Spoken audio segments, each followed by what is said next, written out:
I was actually thinking about this recently because everyone knows about trophies and achievements and games. And I used to Just in case really they don't, what's that? just in case they don't, give a quick So if you explanation. achievements were introduced by an Xbox 360, I believe, and then they eventually came to Yeah. PlayStation as well as. They were in the original run of Xbox Live Arcade games on the Xbox too. Oh yeah, There okay. was, And they're you can basically get a just couple. challenges that you can complete that are outside of the game that they're not necessarily created in the game. It's sort of like a challenge that you can, if you shoot 100 enemies, you unlock an achievement or a trophy. And on Xbox, it's achievements which are worth a number of points, and on PlayStation, you get a trophy, whether it's a bronze, silver, gold, depending on the difficulty. And when they were first introduced, and for a number of years, I really, I loved them. I thought it was such a brilliant idea. I loved collecting all of them. I played games that I would never have tried otherwise, just because the trophies were there or achievements were there. But over time, I've sort of you sort of start to realize that they're just sort of padding the length of the game in some instances. And so it becomes this weird addiction where you're playing these games that you don't want to even play them anymore. You're trying to grind out trophies and achievements that are meaningless. They're not worth anything. Like Xbox used to have a thing where you got a discount based on your number of your total achievement score, which was kind of cool. But for the most part, they're valueless. They're meaningless. Nobody thinks you're cool if you have a lot of them. Like it's just they're just there for just to pad the length of a game at this point. But I was starting to think like I still do treat achievements different than trophies. Achievements feel kind of like even less meaningful, whereas on PlayStation, if I'm playing like a first party exclusive PlayStation game, I will usually commit to getting all the trophies because there's some sort of, I don't know, there's some sort of like prestige. You get a check mark. Yeah, You really do finish it in that case. yeah, and it feels like there's a little bit more, I don't know, special, unique quality to them. Yeah. Steam achievements have even less meaning than Xbox achievements. Steam to is, me. is like the lowest rung, I started to think about how Nintendo is the only one who hasn't adopted any sort of system, and I was wondering if, because I know you guys play a pretty broad set of games too. Do you think that that's just sheer like laziness, like they're just not interested in adding that, or do you think it actually improves like the enjoyment of a game when you're not thinking about achievements and trophies and you're just playing a game to play it versus like I will sometimes play a game specifically to get trophies and achievements, and that changes the way I think of the game and play the game. Mm-hmm. It's I think achievements are a perfect way to prompt further play of a game that you would have otherwise been done with. Like I've got a problem when you mention the addictiveness of achievements. Like literally last week I had Hawaii Yakuza pirate game out of the library. I can't remember the title.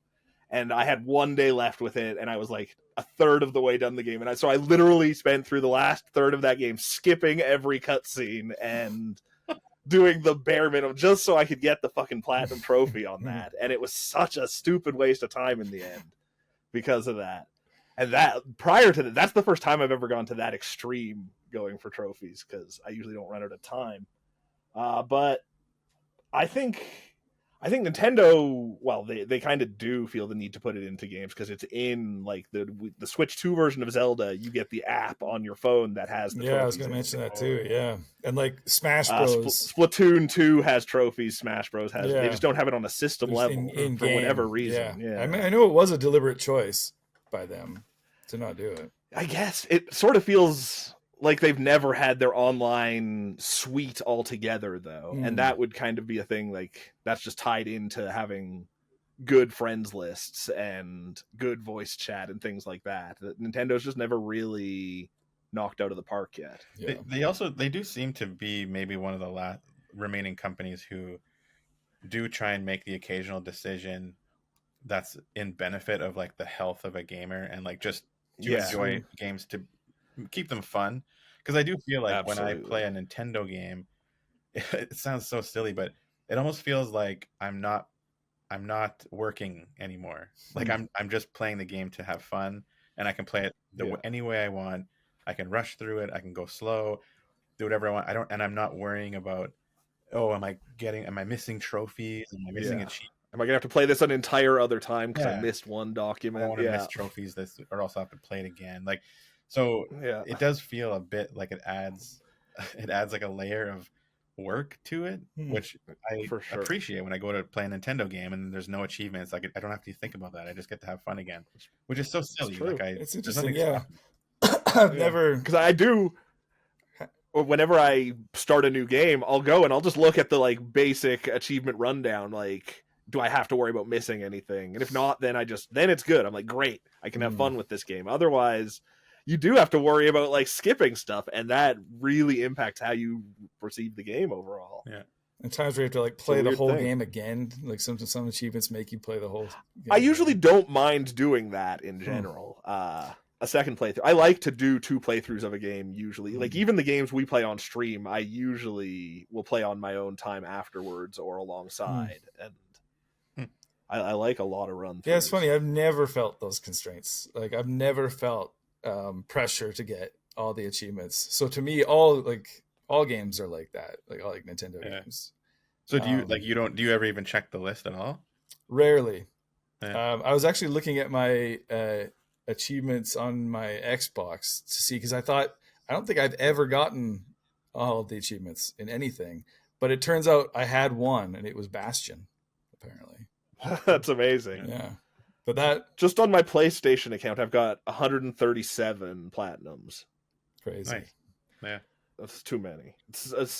It's crippling. And there are a few I just got my games first that I was planning on getting all the achievements for. Like I looked at Psychonauts 2, I had 91%. Oh, yeah. Assassin's Creed 2, I had 94%. And I remember intending to get all the achievements and then just like being like, nah, I don't really care that much.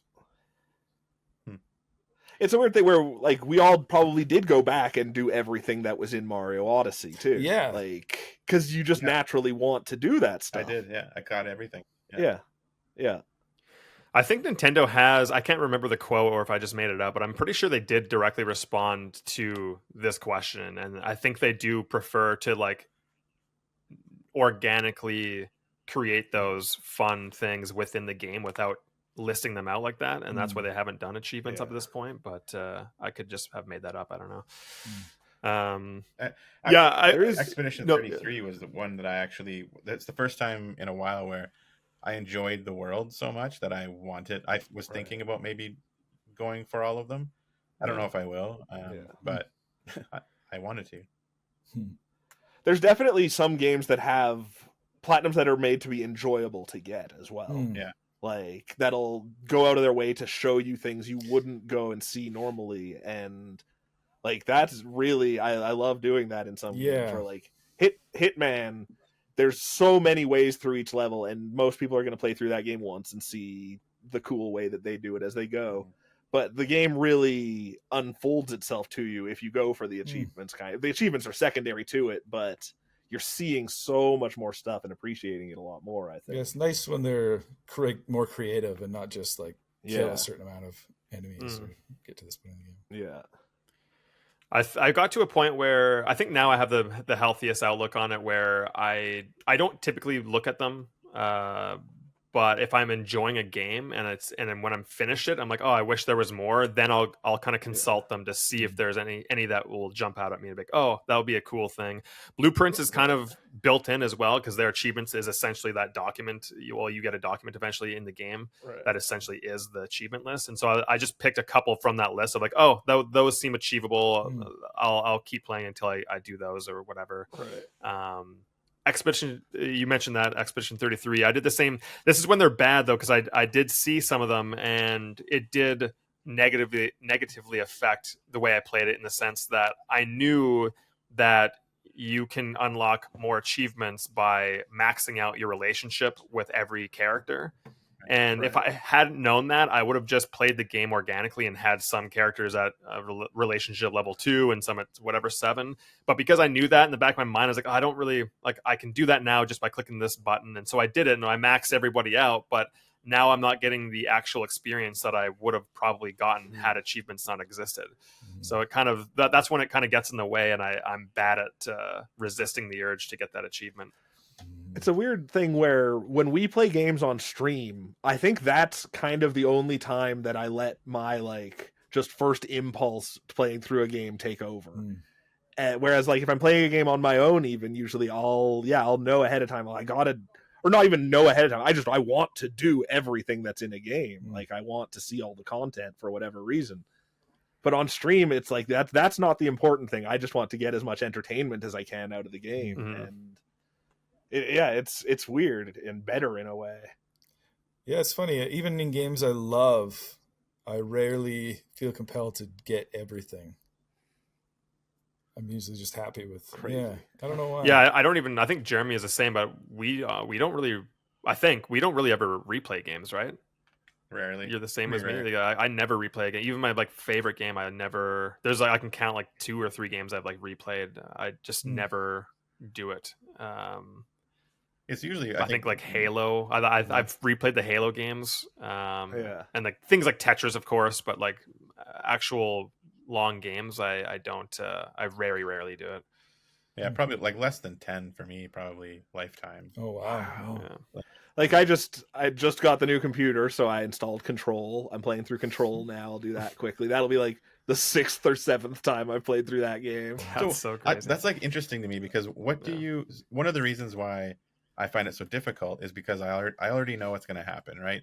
And the story is kind of like an important part to me, even though we did talk last time about how gameplay should be like, prominent. It does feel like I'm just sort of doing the same thing over and over again. Like, what do you get from it? I Control largely. I just love watching those cutscenes and feeling the vibes of being in that world again. And once you've completed that game, you can run around the world. You don't get any of that anymore. So it's just it's like reading a book again. I guess you probably aren't someone who's reading books multiple times. Then I've actually never read a book twice. I don't read many books, but like Ender's Game, I've read a dozen times, something like that, and it's a weird thing. I think there might just be something in my mind where I'm gonna get the same enjoyment out of it each time. Yeah. I can just keep going through it again. Well, like Binding of Isaac is among my favorite games ever, and I play that a million times through, and I play that. It's different every run to a certain extent because of its random nature.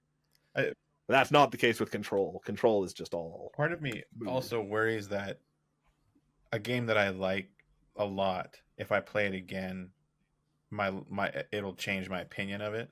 Like I won't like it as much the second time, or I'll see faults I missed the first time, and it kind of changes. That is our favorite game segment on our show in a somewhat nutshell. Though, but I don't know. To a degree, it can go the other way too. I just replayed Vanquish. Yeah. On stream. You appreciate it more in some ways. Yeah, I love that's one of my favorite games. But on the replay, I was like, "Oh, this still holds up so well. It's so much fun to play. I could play it forever." Yeah, like I think I mentioned last time, if a game has like, if I could play a game, if I could enjoy just the demo like of a game, where I just enjoy the way it feels to play. Right. Those are my Tony Hawk is an endlessly that'll like I want to replay it again just to enjoy the experience of like controlling it again. Yeah, exactly. I'll never not like playing through 1-1 of Mario. Like there's no that'll always feel good and trigger my dopamine, and I don't think that could ever become boring. Can Tetris ever become boring? Because you're not working towards any objective unless you count clearing lines as your objective. Yeah. One of the more like interesting games I have tried to play twice was The Witness. Yeah. And The Witness that's an interesting one because you can only really enjoy it a second time if you've waited long enough to forget the solutions to the puzzles and how to figure out the puzzles. So I had to wait like 5 years or something to try this game again, to the point where I'm like, I have no idea what the solution is here. So it's like, not like it wasn't because I loved the gameplay or loved the story. It was because I wanted to have that same that same rush of figuring out a puzzle again that was really clever or something like that, which required time. Yeah. Like another one too is Earthbound. I've played 3 times. Oh yeah. And I loved it when I first played it, but with each subsequent playthrough, it ranked higher and higher in my favorite games list. Huh? And it was like, yeah, I found more to love each time somehow. I feel like of the 4 of us, you would have the oldest top 10, Yeah, probably. I think so. Yeah. I get the sense from Cooper and Jeremy, you probably have a lot more new games in your top 10. Mine's crazy new. Yeah, I update. Yeah, you're just constantly shifting it in. Expeditions in there, 100%. Like it's probably top 5 or top 10, like easily. Yeah. Yeah, I find it really hard to go back to even like games from. I used to say like if it's already from last gen, it's too old for me. But even at this point now, it almost feels like the last few years is too old. But it's will you play a game that you've never played from last gen, or that's still too old? Well, what about indie games? Have kind of made that weird though, because like you wouldn't necessarily know. It comes down to specifically like a dated look of like a AAA game, right? Where the graphics are going for something real and it just looks silly now. Right. I could play an indie game, from whenever. That's usually fine. I replayed. When did the remake of GoldenEye come out for Game Pass? Like last year, I think.